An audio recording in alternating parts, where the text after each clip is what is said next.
আসসালামু আলাইকুম ম্যাম। ওয়ালাইকুম আসসালাম। কেমন আছো ম্যাম তোমরা? আসসালামু আলাইকুম। ওয়ালাইকুম আসসালাম। জি ম্যাম, ভালো আছি। আপনি কেমন আছেন? ভালো আছি। তোমরা কেমন আছো? আলহামদুলিল্লাহ ভালো ম্যাম। ম্যাম আমাদের এক্সামে কোন অধ্যায় থাকবে? আমাদের কোন অধ্যায় থাকবে? ১ম অধ্যায় আর ২য় অধ্যায়। আমি সিলেবাসটা দিয়ে দিয়েছি আজকে। হুম? এটা তোমরা ফলো ও করবে। আচ্ছা।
বিসমিল্লাহির রহমানির রহিম।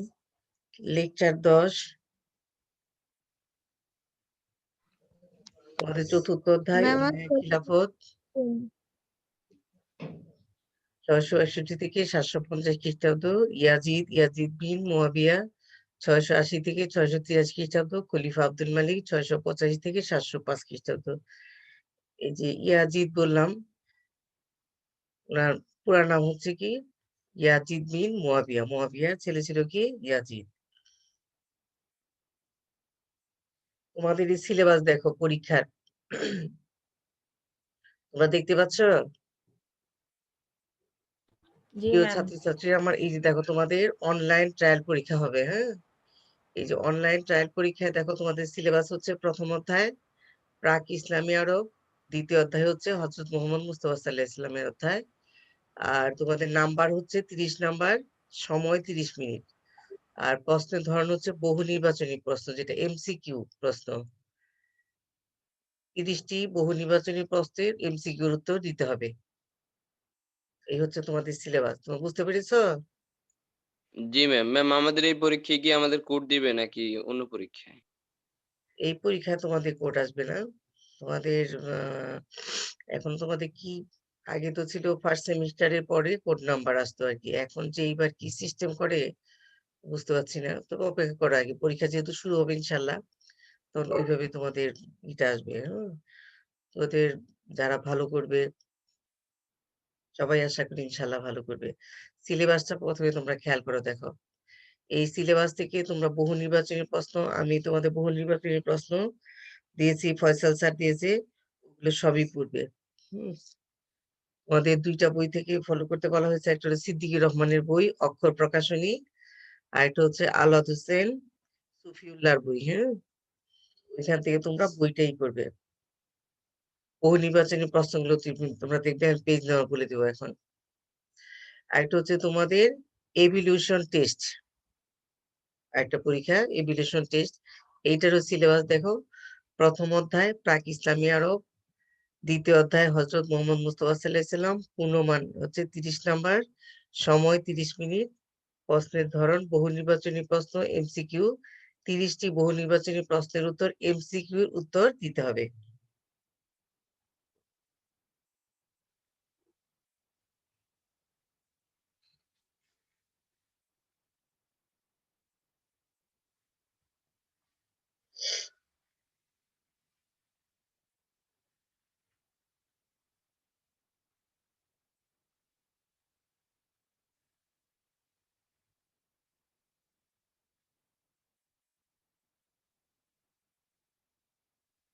সবার সাথে কি খাতা কলম আছে, কাগজ?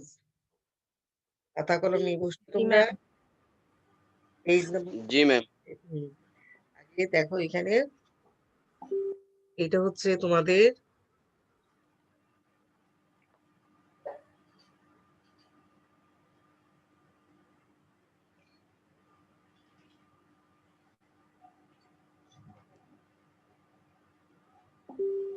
এই দেখো তোমাদের সিদ্দিকুর রহমান আর এটিএম শামসুর জোহার বই, অক্ষর প্রকাশনীর বই। এই অক্ষর প্রকাশনীর বইয়ের পেজ নাম্বার দেখো, দেখা যাচ্ছে? Page number 55। পেজ নাম্বার হচ্ছে কত? পৃষ্ঠা নাম্বার 55। এই 55তে দেখো তোমাদের বহু নির্বাচনী প্রশ্ন আছে। 55তে দেখো বহু নির্বাচনী প্রশ্ন দেখা যায়। জি ম্যাম। বহু নির্বাচনী প্রশ্ন, এই বহু নির্বাচনী প্রশ্ন তোমাদের লিখে নাও। প্রথমে লেখো doctor Siddiqur Rahman, doctor ATM Shamsur জোহার বই থেকে তোমরা পেজ নাম্বার পড়বে 55 থেকে 55 থেকে 55, 56, 57। দেখো 55, 56, 57 পেজ নাম্বার লিখেছো? জি ম্যাম। কত নাম্বার পেজ বললাম বলো? 55 থেকে 55, 57। 56, 57। হ্যাঁ, 55, 56, 57, 55 থেকে 57 এগুলো খুব ভালো করে পড়বে। এরপরে চলে আসো, আমি দিয়েছিলাম কোশ্চেন, এমসিকিউ এর প্রশ্ন। এগুলো কিন্তু দেওয়া হয়েছে তোমার ওই বোর্ডের প্রশ্ন যেভাবে হয় 55 থেকে 57 পর্যন্ত, তোমরা বোর্ডের কোশ্চেন যেভাবে দেওয়া হয় প্রশ্নগুলো সেইভাবে দেওয়া হয়েছে। তোমাদের চয়েস অনুসারে। আর এখান থেকে প্রত্যেকটা লেকচার, প্রথম লেকচার থেকে প্রায় 7 পর্যন্ত যে লেকচার পড়িয়েছি, এই লেকচারের সবগুলো এমসিকিউ প্রশ্ন তোমরা পড়বে। এইটারও পেজ নাম্বার তোমরা লিখে নাও।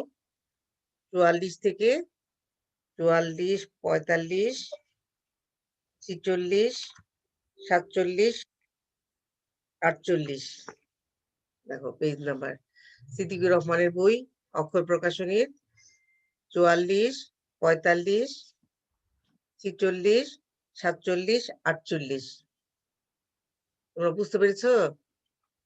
এই যে দেখো, এই যে প্রশ্নগুলো, এগুলো কিন্তু ওইভাবে প্রশ্নের মতো দেওয়া নাই, কিন্তু এই প্রশ্নগুলো প্রত্যেকটা ইয়েতে দেওয়া হয়েছে। এই প্রশ্নগুলো তোমরা এমসিকিউ খুব ভালো করে পড়বে। 44, 45, 46, 47 দেখা যায়? জি ম্যাম। তোমরা দেখতে জি পাচ্ছ? ম্যাম।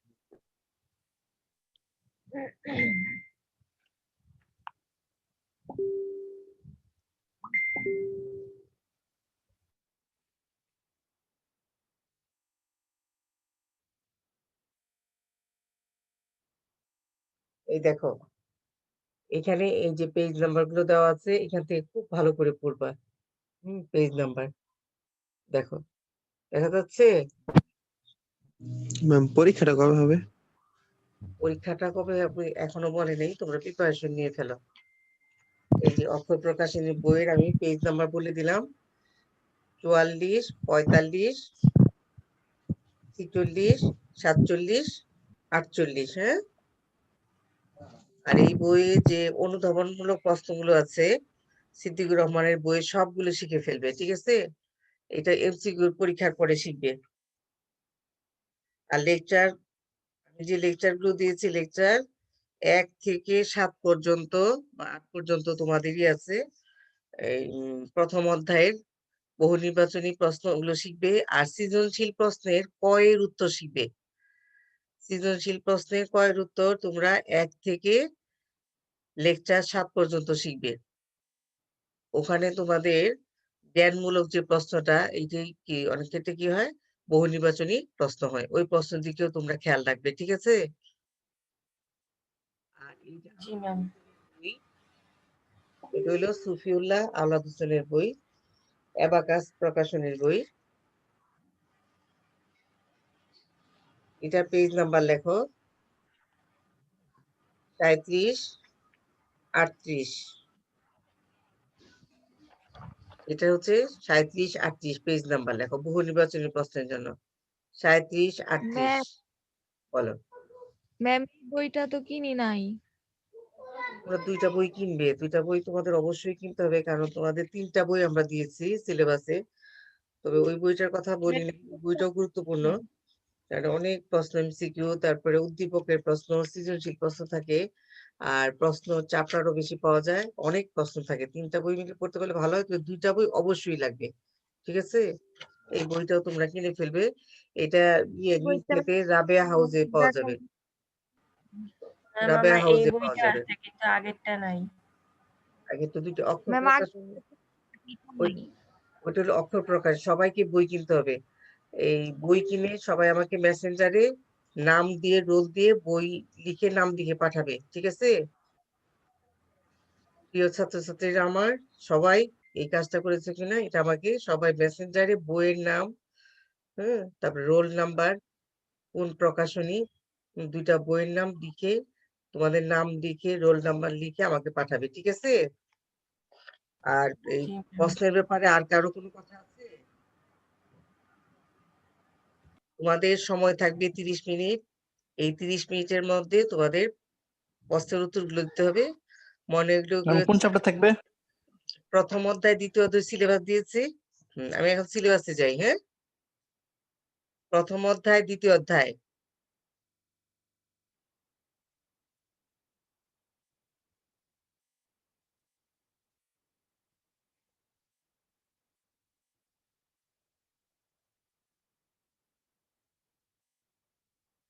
এই যে তোমাদের সিলেবাস খেয়াল করো, কি তোমার নাম বলো,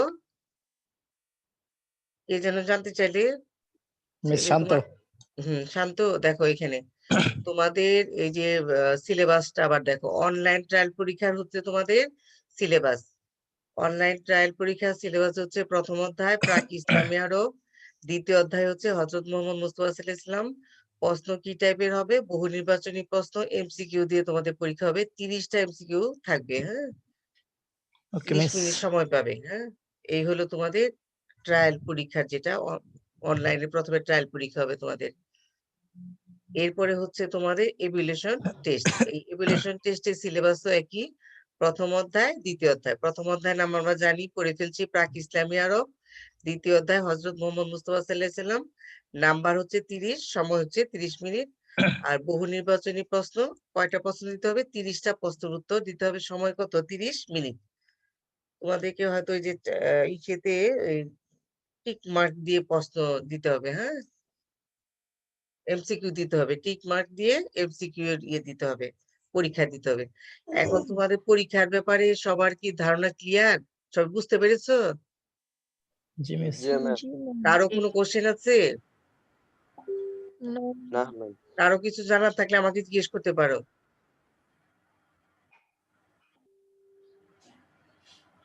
তোমরা তো বহু নির্বাচনী ম্যাম আমাদের বলো।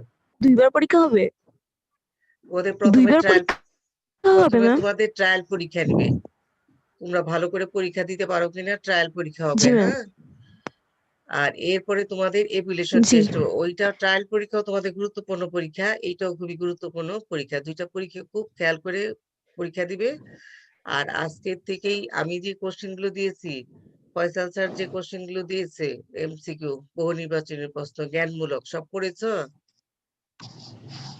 জি ম্যাম। আর সৃজনশীল প্রশ্ন দিয়েছি, সৃজনশীল প্রশ্নের কয়ের উত্তর গুলো খুব ভালো করে শিখবে। ওগুলোতেও আমরা বহু নির্বাচনী প্রশ্ন হিসাবে দিয়ে দিব। আর তোমরা সৃজনশীল প্রশ্ন তো আমি তোমাদের 2টা করে লিখে দিয়েছি, ক আর খ, জ্ঞান এবং অনুধাবনমূলক প্রশ্ন সবসময় লিখে দিয়েছি। আর তোমরা খ আর ঘ এর উত্তর করে আমাকে মেসেঞ্জারে পাঠিয়ে দিবে। কিন্তু দেখলাম যে মাত্র অল্প কয়েকজন পাঠিয়েছো, বাদ বাকিরা কিন্তু কোনো রেসপন্স করে নাই। কারণটা কি? তোমরা কিন্তু লিখে পাঠাবে আমাকে। ঠিক আছে, সবাই পাঠাবে। এই গেল। আর তোমাদের আমি 6-7 এর উদ্দীপক তোমাদের একেবারে সৃজনশীলের ক খ ঘ পর্যন্ত লিখে দিয়েছি, যেহেতু একটু ইয়ে ছিল, উম, একটু কঠিন ছিল, সেই জন্য আমি তোমাদের সব ওই 2টা গুছিয়ে দিয়েছি একদম সম্পূর্ণরূপে। পড়া কেউ ফেলে রাখবে না কিন্তু। পড়া কেউ ফেলে রাখবে না, ফেলে রাখলে রেজাল্ট খারাপ করবে। আমি চাই তোমরা ইনশাল্লাহ সবাই জিপিএ 5 পাও, বিশেষ করে গোল্ডেন টার্গেট রাখো। এবার আমরা একটু পড়াতে চলে যাই। আর কারো কোনো কোশ্চেন আছে? বলো। ম্যাম অক্ষর Ma'am- প্রকাশনীটা জানি কার কোন লেখকের ম্যাম যদি বলতেন অক্ষর বইটা প্রকাশনী হলো doctor Siddiqur Rahman, doctor ATM Shamsuzzoha. জি ম্যাম ঠিক আছে ডক্টর সিদ্দিকুর রহমান এবং ডক্টর শামসুজ্জোহা, দুইটা বই তোমরা কিনবে। আরেকটা বই হচ্ছে অ্যাবাকাস পাবলিকেশনের বই, সেটা হলো 4 জন লিখেছে বইটা, মোহাম্মদ সুফিউল্লাহ, মোহাম্মদ হাবিবুর রহমান, মোহাম্মদ আওলাদ হোসেন খান, মোহাম্মদ জাহাঙ্গীর আলম। দুইটা বই তোমরা কিনবে নীলক্ষেতে। এই যে রাবেয়া হাউজের তোমার অ্যাবাকাস পাবলিকেশনের বই পাওয়া যাবে। আর অক্ষর প্রকাশনীর বইটা প্রায় দোকানে আছে, তবু আমি একটু জিজ্ঞেস করে নিব। আর আমাদের কথা বলবে, আমার কথা রাবেয়া ম্যাম পাঠিয়েছে, কিছু কম রাখতে বলেছে, ঠিক আছে? এবার আমি তোমাদের একটু ইয়েতে চলে যাই পড়াতে, সূচিপত্র। আজকে লেকচার 10, কারবালার হত্যাকাণ্ডের কারণ ব্যাখ্যা করো, অথবা ইয়াজিদ ও ইমাম হুসেনের মধ্যকার দ্বন্দ্বের কারণ মূল্যায়ন করো। কারবালার, তোমাদের এই যে কারবালার হত্যাকাণ্ডের কারণ যা, তাই হচ্ছে ইমাম ইয়াজিদ ও ইমাম হুসেনের মধ্যকার দ্বন্দ্বের কারণ একই। এই জন্য আমি দুইভাবে কোশ্চেনটা দিয়েছি, যাতে তোমাদের বুঝতে সুবিধা হয়। কারবালার হৃদয় বিদারক বা বিষাদময় বা বিবেকান্ত ঘটনা সম্পর্কে বিশ্লেষণ করো। কারবালার হত্যাকাণ্ডের গুরুত্ব ও তাৎপর্য ব্যাখ্যা করো, অথবা কারবালার বিবেকান্ত হত্যাকাণ্ডের গুরুত্ব, ফলাফল ও প্রভাব ব্যাখ্যা করো। আব্দুল মালিকের পরিচিতি ও খিলাফত লাভ সম্পর্কে ব্যাখ্যা করো। রাজেন্দ্র কাকে বলা হয় ব্যাখ্যা করো। সৃজনশীল প্রশ্ন, বহু নির্বাচনী প্রশ্ন।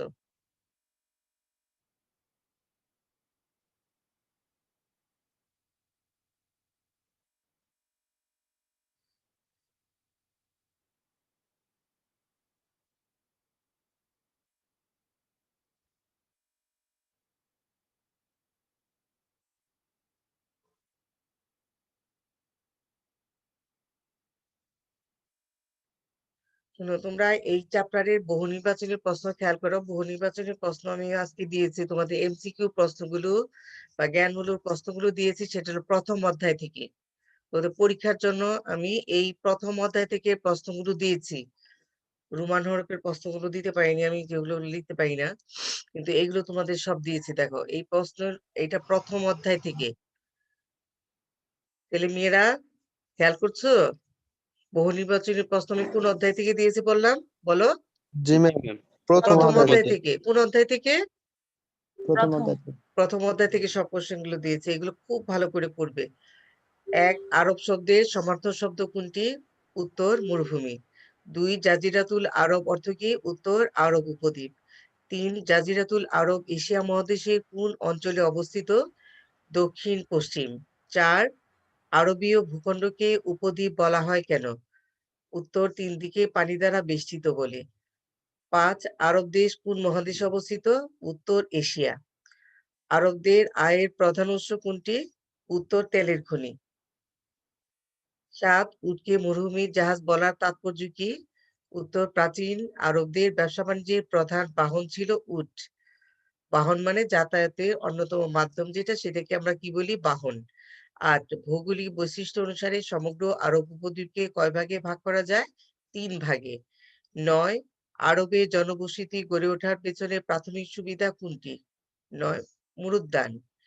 10, পবিত্র কুরআনে উম্মুল কুরা বলা হয়েছে কোন নগরীকে?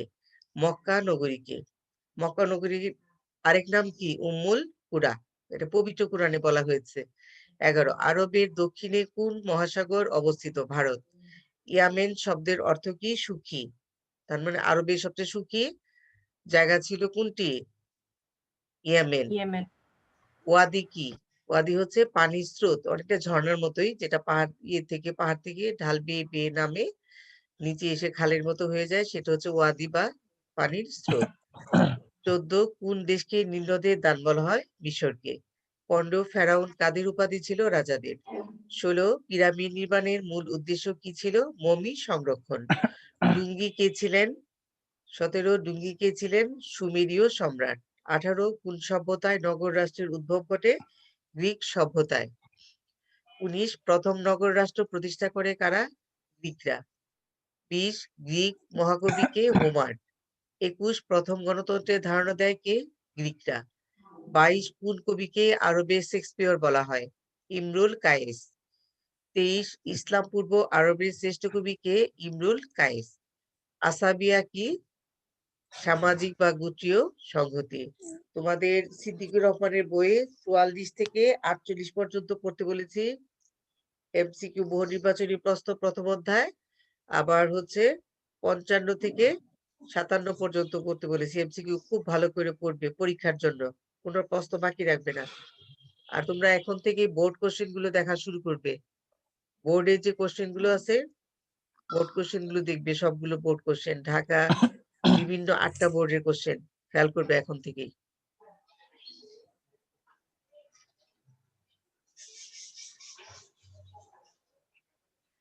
সৃজনশীল প্রশ্ন। ঢাকার ঐতিহ্যবাহী হুসেনি দালান থেকে প্রতি বছর একটি নির্দিষ্ট দিনে বের হয় তাজিয়া মিছিল। সজ্জিত হয়ে সব একই ধ্বনি উচ্চারণ করে মিছিলে অংশ নেয়। কেউ ছোরা দিয়ে আঘাত করে রক্ত ঝরায়, আবার কেউ নানা বিলাপের মাধ্যমে মিছিলে এক শোক রেলিতে পরিণত করে। এছাড়া দিনে অনেকে মিছিলের মধ্যে নানা সাজে সজ্জিত হয়ে নিজেকে আকুতি প্রকাশ করে। নানা প্রকাশভঙ্গির মাধ্যমে দুঃখের এক শোকাবহ ঘটনাকে জীবন্ত করে উত্থাপিত করা হয় এই মিছিলে। তাহলে এই উদ্দীপকের সাথে আমরা কোন ঘটনা খুঁজে পাবো? কারবালার ঘটনা। কারবালার যুদ্ধ সংঘটিত হয় কত খ্রিস্টাব্দে? উত্তর 680 খ্রিস্টাব্দে। ইমাম হুসাইন কে ছিলেন তার সম্পর্কে ব্যাখ্যা করো। ইমাম হুসেন ছিলেন খুলাফায়ে রাশিদিনের সর্বশেষ ও চতুর্থ খলিফা হযরত আলী রাদিয়াল্লাহুর পুত্র। তাহলে খুলাফায়ে রাশিদিনের শেষ এবং চতুর্থ খলিফা কে ছিলেন? হযরত আলী। এই হযরত আলী রাদিয়াল্লাহুর পুত্রই ছিল কে? ইমাম হুসাইন। তার মাতা ছিলেন কে?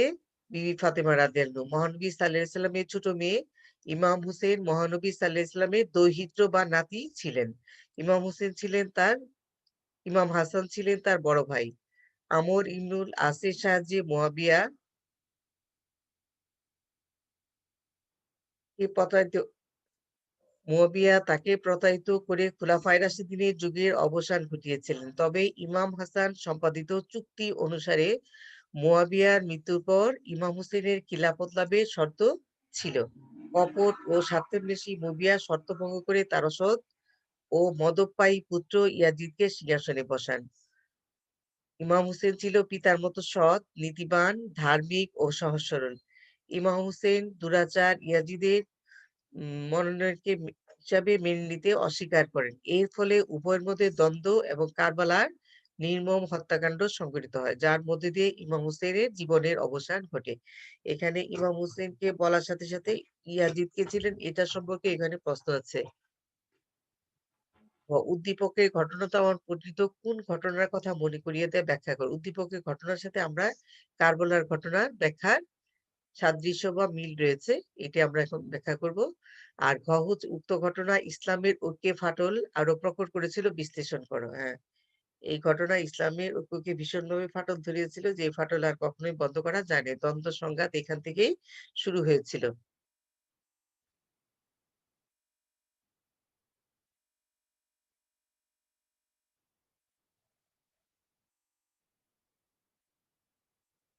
কারবালার হত্যাকাণ্ডের কারণ ব্যাখ্যা করো, অথবা ইয়াজিদ ও ইমাম হুসেনের মধ্যকার দ্বন্দ্বের কারণ মূল্যায়ন করো। উত্তর, মুয়াবিয়ার মৃত্যুর পর খিলাফতের দাবিদার হিসেবে 3 জন ব্যক্তির আত্মপ্রকাশ ঘটে। তারা হলেন মুয়াবিয়ার মনোনীত ইয়াজিদ, হযরত আলীর ছেলে আল হুসাইন এবং আব্দুল্লাহ বিন জুবাইর। আব্দুল্লাহ বিন জুবাইর পরিস্থিতির কারণে মৌন থাকেন এবং হুসাইনের সাথে সুসম্পর্ক বজায় রাখেন। মৌন থাকা মানে হচ্ছে কি? চুপচাপ থাকা।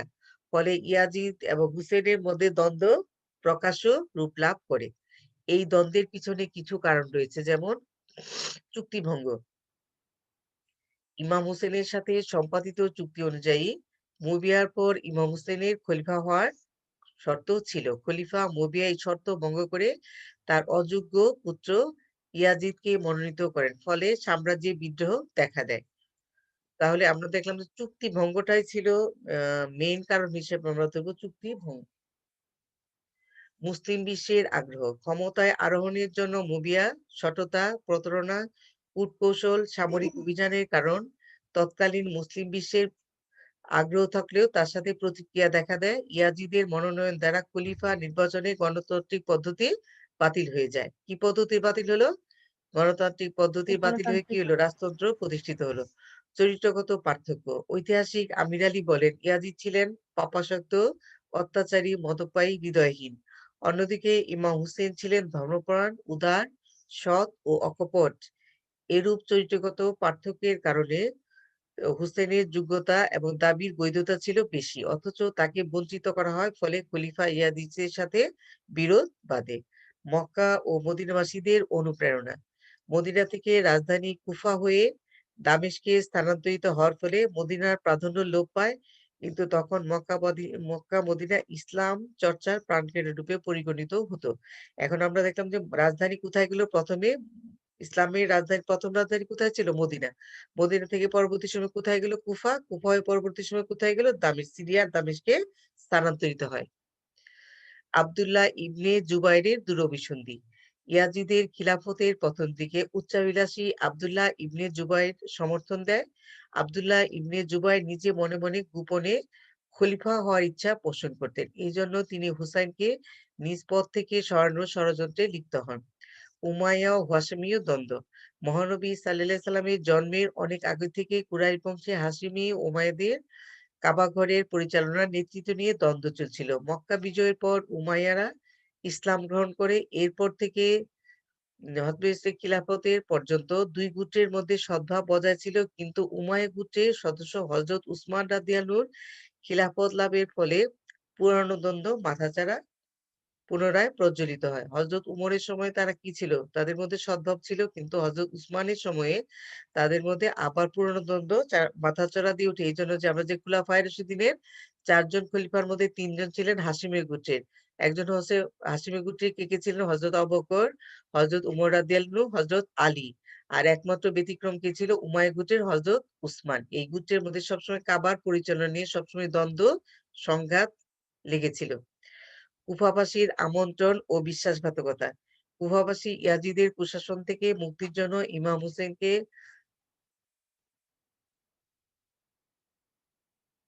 আসার আমন্ত্রণ জানায়। তারা উমাইয়াদের কুশাসনে বিদ্রোহী ওঠে এবং ইমাম হুসেনকে আকন্ঠ সমর্থন দেয়। কিন্তু ইয়াজিদ কুফাবাসীদের প্রবল চাপ প্রয়োগ করলে তাদের মনোভাব পরিবর্তিত হয়। তারা ইমাম হুসাইনকে সমর্থন দেওয়ার প্রতিশ্রুতি ভঙ্গ করে কারবালার যুদ্ধকে ত্বরান্বিত করে। মুসলিম বিন আকিলকে হত্যা। কুফার অবস্থা জানার জন্য ইমাম হুসেন তার চাচাতো ভাই মুসলিম বিন আকিলকে প্রেরণ করেছিলেন, কিন্তু কুফার শাসনকর্তা ওবায়দুল্লাহর হাতে মুসলিম বিন আকিল নিহত হন। ফলে ইমাম হুসেন ও ইয়াজিদের সংঘর্ষ অনিবার্য হয়ে ওঠে। তাহলে এই যে দূত হিসাবে কে গেল? মেসেঞ্জার বা দূত, সংবাদ বাহক হিসাবে কে গেল? ইমাম হুসেনের চাচাতো মুসলিম ভাই মুসলিম বিন আকিল। বিন আকিল। এগুলো তোমরা ছোট ছোট প্রশ্নেরই আছে, প্রত্যেকটা আন্ডারলাইন করে করে এমসিকিউ এবং জ্ঞানমূলক প্রশ্নের জন্য শিখবে। কার্বলা হৃদয় বিদারক বা বিষাদময় বা বিয়োগান্তক ঘটনা সম্পর্কে বিশ্লেষণ করো। এটা দিয়ে তোমাদের সৃজনশীল এবং অনুধাবনমূলক প্রশ্ন হয়। ৬৮০ খ্রিস্টাব্দে ইয়াজিদের সিংহাসনে আরোহণের সাথে সাথে কুফাবাসী ইমাম হুসেনকে আ-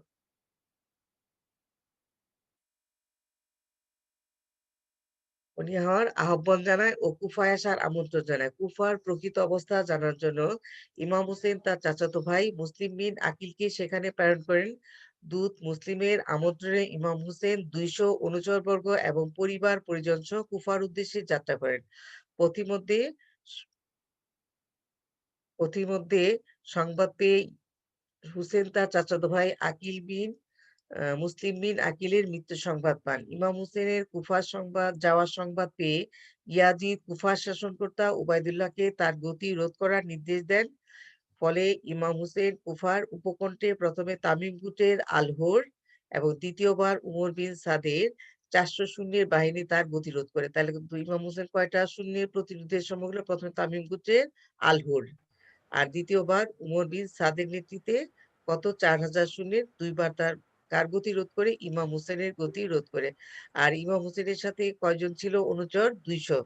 ২০০ লোক ছিল তার, আর পরিবার পরিজন সহ ছিল। এগুলো একটু আন্ডারলাইন করবে বহু নির্বাচনী এবং জ্ঞানমূলক প্রশ্নের জন্য। অবরুদ্ধ ইমাম হুসেন উপায়হীন হয়ে কুফার 25 মাইল উত্তরে ফোরাত নদী, যেটা ইংলিশে ইউফ্রেটিস নদীর তীরবর্তী এলাকার কারবালার প্রান্তরে তাঁবু ও শিবির স্থাপন করে। তাহলে কারবালা কোথায় ছিল? কুফা থেকে কত মাইল দূরে ছিল? 25 মাইল উত্তরে কি ছিল কারবালা? সেটা কোন নদীর তীরে অবস্থিত ছিল? বাংলায় হচ্ছে ফোরাত নদী, ইংলিশে ইউফ্রেটিস নদী। কুফা বাহিনী ইমাম হুসেনকে ইয়াজিদের নামে আনুগত্যের শপথ করাতে ব্যর্থ হলে শিবিরে পানি সরবরাহের পথ বন্ধ করে দেয়। ইমাম হুসেন সংঘাত এড়ানোর জন্য কুফার শাসনকর্তা উবাইদুল্লাহর নিকট 3টি শান্তির প্রস্তাব দেন। এই যে ইমাম হুসেন যখন ইয়াজিদের পক্ষে শপথ গ্রহণ না করলো, তখন কি করলো? ইমাম হুসেনের শিবিরে এই ফোরাত নদী থেকে পানি সরবরাহের পথ বন্ধ করে দিল, যাতে তারা কি না খেয়ে মারা যায়। এই জন্য ইমাম হুসেন শেষ পর্যন্ত কি করলো? বাধ্য হয়ে 3টি শান্তির প্রস্তাব দেন। 1, তাকে মদিনায় ফিরে যেতে দেওয়া হোক। 2, তাকে তুর্কি সীমান্তের দুর্গে অবস্থান করতে দেওয়া হোক। 3, ইয়াজিদের সাথে আলোচনার জন্য দামেস্কে পাঠানো হোক। এই যে 3টি শান্তি প্রস্তাব দিয়েও কি হয়? সৃজনশীল প্রশ্ন হয়, অনুধাবনমূলক প্রশ্ন হয়। কুফা শাসনকর্তা উবাইদুল্লাহ শান্তি প্রস্তাব প্রত্যাখ্যান করে 680 খ্রিস্টাব্দে 10ই মুহররম কারবালার প্রান্তরে উভয় বাহিনীর মধ্যে ইতিহাসের জঘন্যতম যুদ্ধ সংঘটিত হয়। এইটাই কারবালার যুদ্ধ নামে পরিচিত। এটি ছিল একটি অসম যুদ্ধ, কারণ ইমাম হুসেনের বাহিনীতে যুদ্ধক্ষম 72 জন ব্যক্তি ছিলেন। অন্যদিকে ইয়াজিদের বাহিনীতে সৈন্য সংখ্যা ছিল 5000-এরও বেশি। এই জন্য এইটাকে ইসলামের ইতিহাসে অসম যুদ্ধ কোনটাকে বলা হয়? কারবালার যুদ্ধকে। এইটা দিয়েও তোমাদের সৃজনশীল এবং অনুধাবনমূলক প্রশ্ন হয়। কারণ আমরা দেখতে পাচ্ছি যে ইমাম হুসেনের বাহিনীতে মাত্র 72 জন ব্যক্তি যুদ্ধ করতে পারে, সেরকম ব্যক্তি ছিল। আর ইয়াজিদের বাহিনী কত? 5000-এর বেশি সৈন্য সংখ্যা। কোনো কি মানে কয়েক গুণ বেশি ছিল কারিয়া দিয়ে শূন্য। যুদ্ধে ইমাম হুসেনের ভ্রাতুষ্পুত্র প্রথমে কাসিম শাহাদাত বরণ করেন। কে শাহাদাত বরণ করলো প্রথম? কাসিম। আন্ডারলাইন করবে জ্ঞানমূলক প্রশ্নের জন্য বা বহু নির্বাচনী প্রশ্নের জন্য। পিপাসক্ত শিশুপুত্র আসগরকে নিয়ে ফোরাত নদীতে পানি খাওয়ানোর জন্য অগ্রসর হয়ে আসগর ইমাম হুসেনের কুলে তীরবিদ্ধ হয়ে মারা যায়। অতঃপর ইমাম হুসেন প্রচন্ড বীর বিক্রমে যুদ্ধ শুরু করলে ইয়াজিদের বাহিনীর ভয়ে পালাতে থাকে। কিন্তু হঠাৎ একটি তীর ইমাম হুসেনের বক্ষে বা বুকে বিদ্ধ হলে তিনি ভূতলে বা মাটিতে ধরাশয়ী হলে নিষ্ঠুর সীমারের অর্ধমৃত ইমাম হুসেনের ঘাড়ের উপর তলোয়ার চালিয়ে তার মস্তকটি বিচ্ছিন্ন করে এবং দামেস্কের শাসনকর্তা ইয়াজিদের দরবারে পাঠিয়ে দেয়। ইমাম হুসেন পরিবারের বুকফাটা আর্তনাদে ভীত হয়ে ইয়াজিদ বিদ্রোহের ভয়ে ইমাম হুসেনের লাশ তার বোন জয়নবের কাছে হস্তান্তর করলে তাকে কারবালাতে সমাহিত করা হয়। কাকে সমাহিত করা হয়? ইমাম হুসেনকে। ইমাম হুসেনের রুগ্ন পুত্র জয়নাল আবেদিন ছাড়া মহানবী সাল্লাল্লাহু আলাইহি ওয়াসাল্লামের বংশের আর কোনো পুরুষ জীবিত ছিলেন না। কে মারা গেল? কিভাবে ইমাম হুসেনকে মারা হলো? তারপরে একমাত্র শিশুপুত্র আসগর মারা গেল এবং রুগ্নপুত্র কে বেঁচে ছিল? ইমাম হুসেনের। জয়নুল আবেদিন। এগুলো আন্ডারলাইন করবে বহু নির্বাচনী প্রশ্নের জন্য। কারবালার হত্যাকাণ্ডের গুরুত্ব ও তাৎপর্য ব্যাখ্যা করো, অথবা কারবালার বীরগত হত্যাকাণ্ডের গুরুত্ব, ফলাফল ও প্রভাব ব্যাখ্যা করো। উত্তর: কারবালার যুদ্ধ ইসলামী ইতিহাসে একটি মর্মান্তিক, হৃদয় বিদারক, শোচনীয়, গুরুত্ব ও তাৎপর্যপূর্ণ ঘটনা। এটি পরবর্তী ইতিহাসকে বিভিন্নভাবে প্রভাবিত করে। কারবালার যুদ্ধের বহুমাত্রিক ফলাফল ছিল ভয়াবহ। 1. ইসলামী ঐক্যে বিনষ্ট হয়। কারবালার নির্মম হত্যাকাণ্ডের ফলে মুসলিম ঐক্য ও সংহতি চিরতরে বিনষ্ট হয়। এই অনৈক্য পরবর্তীতে বহু ভ্রাতৃঘাতী সংঘর্ষের জন্ম দেয়। 2. উমাইয়া হাশিমীয় দ্বন্দ্ব ও বিরোধ। কারবালার হত্যাকাণ্ড ইসলামী জগতে সর্বত্র ত্রাসের রাজত্ব সঞ্চার করে। এই ঘটনা খিলাফত ও মুসলিম সালতানাতের ভাগ্যলিপি নির্ধারণ করে এবং হাশিমীয় উমাইয়া বিরোধ তীব্র আকার ধারণ করে। 3. শিয়া সম্প্রদায়ের সৃষ্টি। কারবালার যুদ্ধের আত্মঘাতী সংঘর্ষের হত্যাকাণ্ডের ফলে শিয়া সম্প্রদায়ের সৃষ্টি হয়। অতঃপর সমগ্র মুসলিম বিশ্ব শিয়া ও সুন্নি দুইটি উপদলে বিভক্ত হয়ে পড়ে। ঐতিহাসিক পিকে হিটি বলেন, 10ই মুহররম শিয়া মতবাদের জন্ম হয়। এই যে কোন যুদ্ধের মধ্য দিয়ে আমরা এর আগেই শিয়াদের খবর পেয়েছি, সেটা হলো হযরত আলীর সময়। কিন্তু এটা একদম মানে আনুষ্ঠানিকভাবে রাজনৈতিকভাবে আত্মপ্রকাশ করে, এটা কারবালার হত্যাকাণ্ডের মধ্য দিয়ে শিয়া